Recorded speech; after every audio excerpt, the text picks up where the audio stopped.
Hello friends, welcome to ভুরিভোজ। এই প্রচণ্ড গরমে শরীর মন দুইই রিফ্রেশ রাখা খুবই দরকার।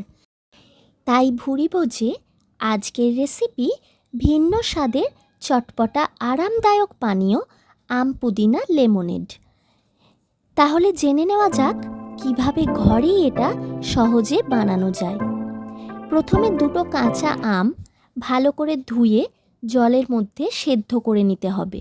আম দুটো সেদ্ধ হয়ে গেছে, তাই গ্যাস অফ করে আম দুটো জল থেকে তুলে একটু ঠান্ডা করে নেব। আম দুটো একটু ঠান্ডা হয়ে গেলে আমের খোলাটা ছাড়িয়ে সেদ্ধ আমের পাল্পটা একটা চামচের সাহায্যে নিয়ে নেব একটা মিক্সার গ্রাইন্ডারের কন্টেনারে।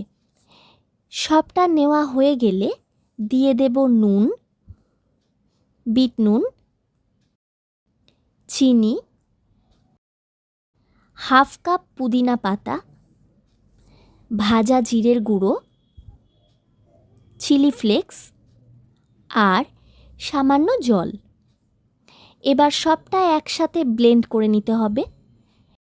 ব্লেন্ড করা হয়ে গেলে একটা গ্লাসে কয়েকটা আইস কিউব দিয়ে তার উপর থেকে ওই মিশ্রণটা ঢেলে উপর থেকে সামান্য ভাজা জিরের গুঁড়ো আর 1 পিঞ্চ চিলি ফ্লেক্স ছড়িয়ে নিলেই তৈরি ঠান্ডা আম পুদিনা লেমনেড।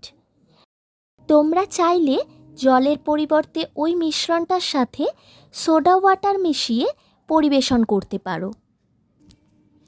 কেমন লাগলো সেটা অবশ্যই জানিও। আর আমার চ্যানেলে নতুন বন্ধু হলে প্লিজ আমার চ্যানেলটা সাবস্ক্রাইব করে দিও।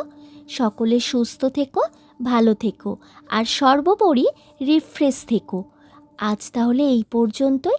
আবার দেখা হচ্ছে পরের পর্বে নতুন কোনো ভিডিও নিয়ে। টাটা।